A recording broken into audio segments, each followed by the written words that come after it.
Well, right now, many U.S. embassies around the world remain closed today. An unprecedented move by our government sparked by an undisclosed terror threat that apparently involved an Al-Qaeda affiliate in Yemen. Some experts call Al-Qaeda in the Arabian Peninsula, that affiliate, the most dangerous branch of the larger terror group.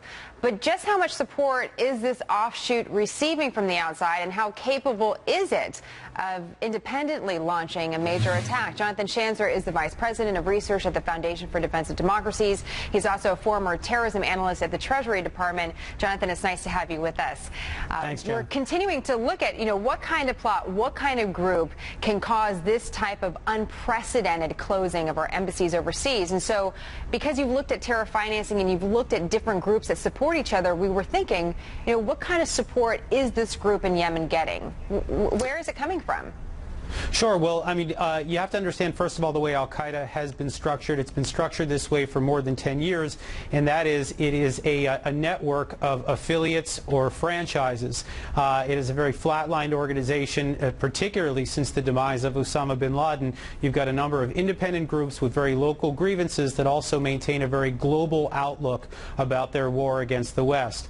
Al-Qaeda of the Arabian Peninsula operates independently, and we've seen over the past couple of years that it has the ability to perpetrate attacks against the United States. This is the same group that was responsible for the underwear bomber, for that cartridge plot on a plane heading to the United States. So they've been very creative in the past, and unfortunately it doesn't take very much financing or support from the outside in order for this group to be able to carry out such attacks. Well, we're looking at some video, the limited video that we have out of Yemen regarding this terror group, and you mentioned they don't need a ton of money. This is a very rural country, a very little resources, Jonathan. So one wonders, if this is our response to a group in Yemen, what would our response be to a threat coming from, let's say, a nuclear Iran?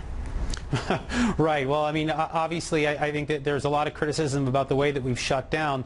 Although I think it must be said, though, that this conference call, or let's just call it a group communication, I know there's been some dispute about that this morning, but the group communication that took place between the leader of Al-Qaeda, Ayman al-Zawahiri, and approximately 20 other leaders of the various Al-Qaeda affiliate groups around the globe. And so that includes Uzbekistan, it includes the Sinai Peninsula, it includes North Africa. And so it's for that reason that the United States has taken these precautions in so many different places.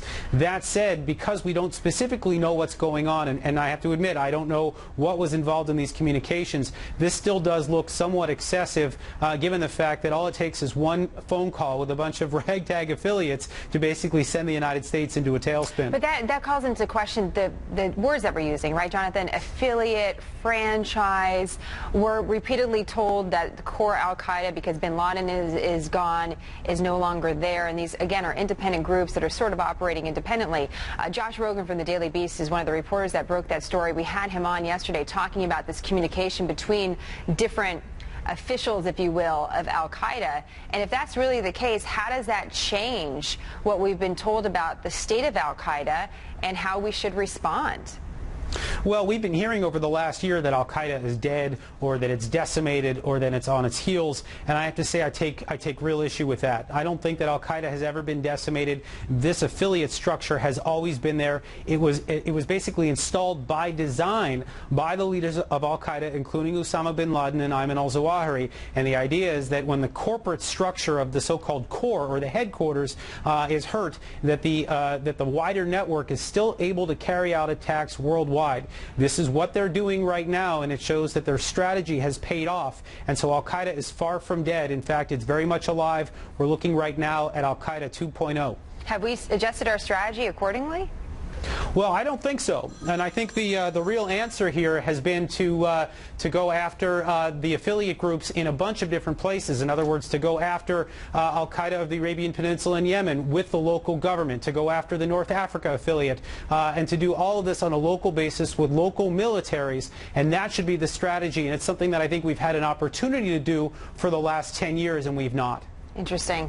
If that call brings any headlines to us, Jonathan, I want you to check your voicemail and jump back on. Deepest apologies. No, that's okay. You know what happens? You were very quick about it. Really great reaction. Jonathan, it's always a pleasure to talk to you. I mean, these are really big topics, and we have to continue to discuss it to figure out how do we do better.